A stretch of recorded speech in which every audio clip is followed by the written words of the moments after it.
can you take us through all of these warnings we've got through the southeast and just what's going on? Yeah, sure. Good morning, Nate. Look, the wet weather is set to really increase about the east coast of New South Wales, and that's due to a low pressure system that's sitting off the north coast. And a severe weather warning has been issued for damaging winds extending from the mid-north coast through the Hunter and even into the Sydney metro area for damaging wind gusts. So that's wind gusts in excess of 90 kilometres per hour. So they have the strength to bring down trees, power lines, cause power outages, but as well heavy rainfall. And that's expected to develop about the mid-north coast and the northern Hunter, particularly about elevated terrain, with 6-hourly rainfall totals possible of 70 to 120 millimetres. Oh. So, yeah, that's quite a lot, 120 millimetres potentially. I mean, that's very solidly into flash flooding territory and maybe even riverine rises. Yes, that's right. So we do have some flood watches that we've issued throughout the central coast all the way up into the mid north coast for that reason. So keeping a really close eye on that.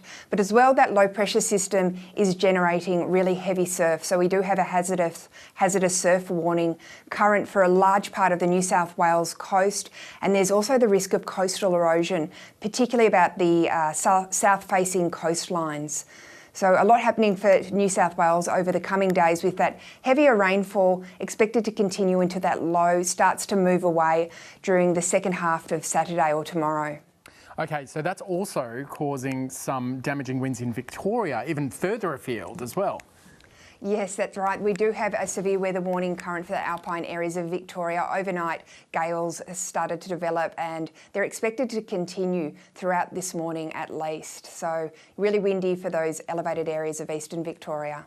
Okay, so we've got a couple of days of this wild weather for New South Wales potentially before that low moves off. What's happening on the other side of the country? Because WA, I mean, in the south we're talking heat, in the northwest maybe a tropical cyclone this weekend? Yes, that's right. It does look like a tropical cyclone is likely now to develop from Sunday onwards, and a tropical cyclone watch will be issued later today.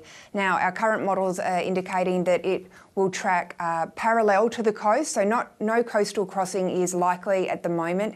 However, rain and wind impacts are still likely to be experienced by the people living within the Pilbara, so we're recommending to stay up to date with our latest forecasts and warnings.